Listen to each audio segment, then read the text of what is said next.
Okay guys, another unboxing video for today. Itabi po natin itong ating in-order pa, no? Yan, okay. So ito, naka-plastic with flash. Ito na po natin. May bubble wrap lang naman siya dito. Pero ito yung ating items, no? Uy, ang laki pala niya guys. Malaki pala to, no? Ayan. So, check natin to. Tapos meron pa siyang parang rubber niyan.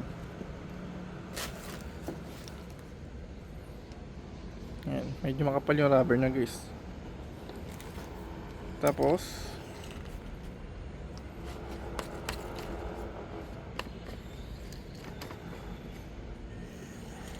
ayun. Pag hinila siya guys, ayun.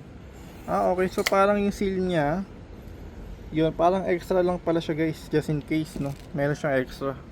Dito pala yun, no, sa loob niya. Okay, so pag, ayan. Kaya pag wala. Ayun. Ito siya guys, tapos, I think, ito yung pinaka-tube niya, no? So, may ba't ibang klase siya ng straw na available. Ang galing, nice. Pa isa, no?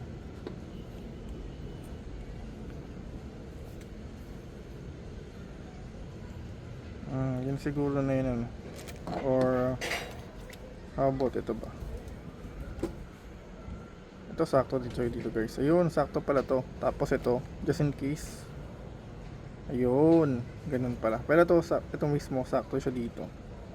So yun, nilalagay natin dun. At least mahaba siya, di ba? Tapos meron siyang panukat pa, oh. Hanggang 200 ml siguro to. Ay, cc pala, sorry. Ayun.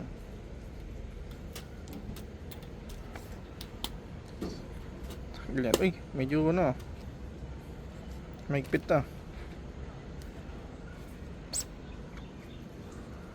Mahigpit siya guys. Mahigpit siya, oh.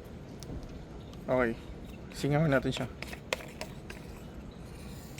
Ayun.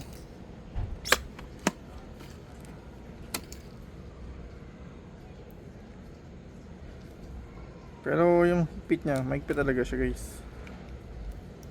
Talagang sakto siya dito kasi may ipin eh. Oops, sorry. Ito. Talagang sakto siya dito, no? Mahigpit nga lang siya kanina guys. Kasi nga, yun nga, bago siya. Pero yun, iipit lang natin dito yun. Para mas masakto natin siya. Okay guys, yung link ito lagi sa description. Thank you for watching po, no? Okay, dito may lagay. Pero yun, meron siyang parang lock dito. Sulpak lang yun. Yun lang. Okay, kompleto naman siya guys.